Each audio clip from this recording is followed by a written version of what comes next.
Hello. Welcome to Triggered Care. I'm Alex. Today I want to talk about Stoicism and what that is and what got me thinking about this. So let's just get right into it. First, what is Stoicism? Stoicism is the endurance of pain or hardship without the display of feelings and without complaint. And this was brought up in an NPR podcast called Hidden Brain. Hidden Brain is a podcast about psychology and culture and that sort of thing.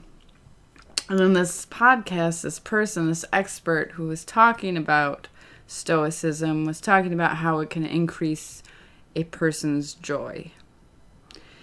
And they make several claims that I'm going to go over. I don't recall the man's name, so I don't think that's too big of a deal. It's one of their more recent podcasts. And in here he claims that our reaction to pain and hurt increases our suffering. To avoid suffering, stop the emotions from manifesting in a visible way. Remind yourself things could be worse. Imagine losing someone or something you love to appreciate them. Every time you're in struggle, see that struggle as a test from the Stoic gods to not get angry and or emotional about it. And want what you already have. And when I was listening to this podcast, something happened that has never happened before while listening to a Hidden Brain podcast where I got angry. I got so angry. And I remember it almost shocking me while I'm listening to it. Like, what? Are you seriously telling people to do this? And at first I couldn't really put my finger on why I was so angry. I just knew that I was sweating profusely and I was getting upset. So I started to think about it and analyze, like, why am I having this visceral reaction to this man talking about Stoicism and how it can help people? And then I realized that I have been very stoic throughout my childhood.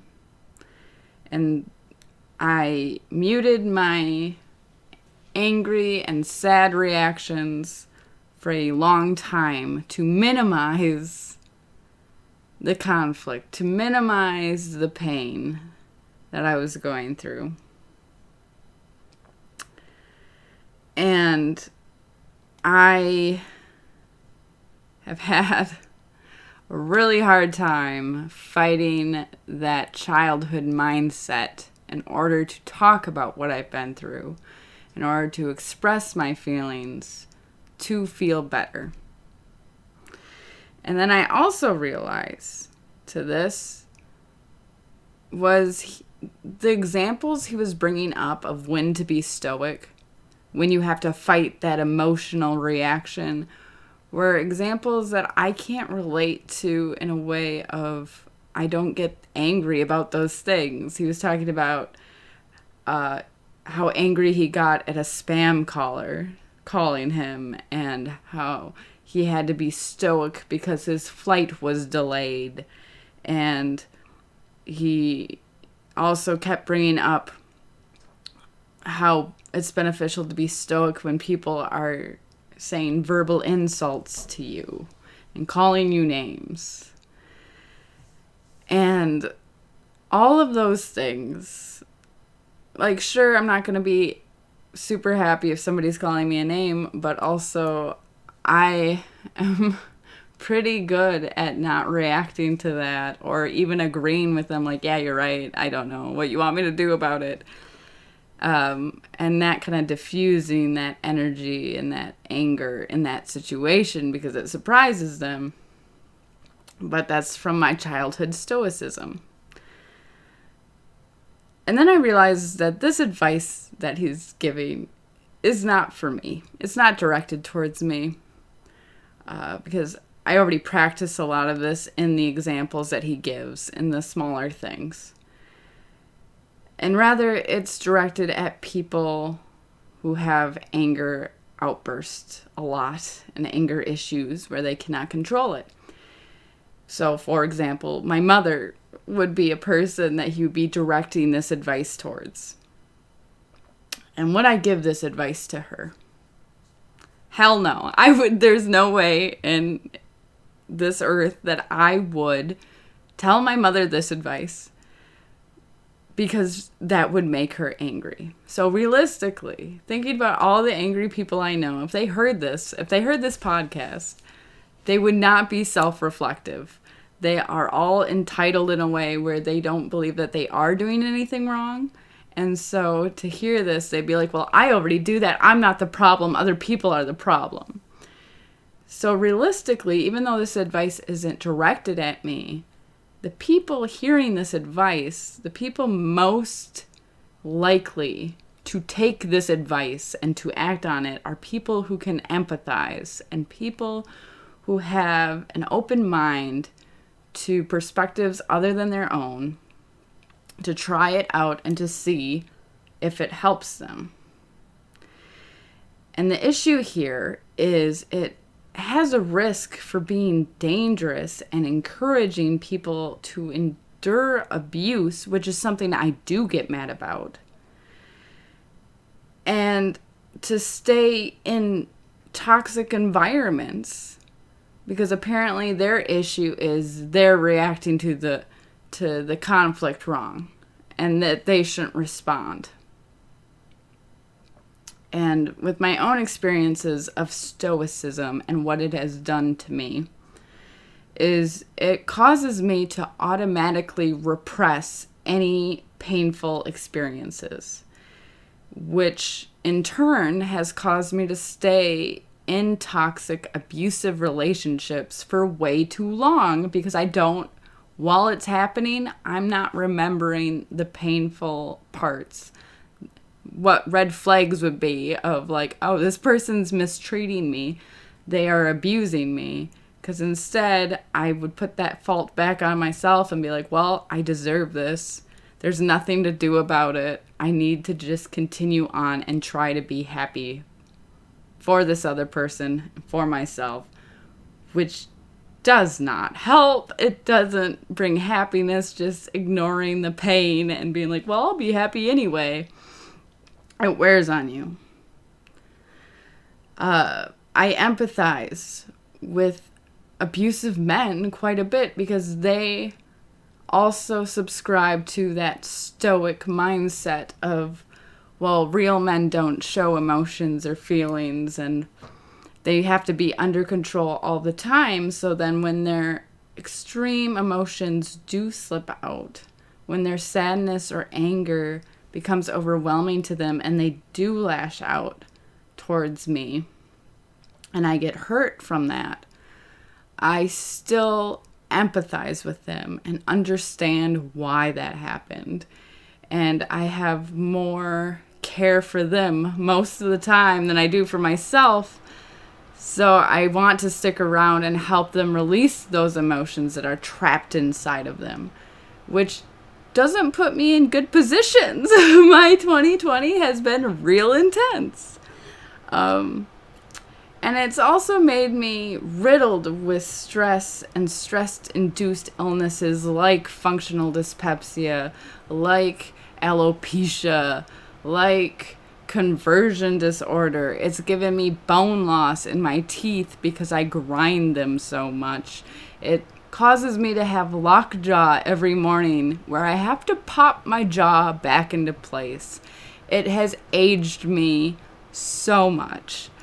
And that is from not expressing my anger and not expressing my sadness for decades too long of I needed to express that, and since I didn't, it ate my body up.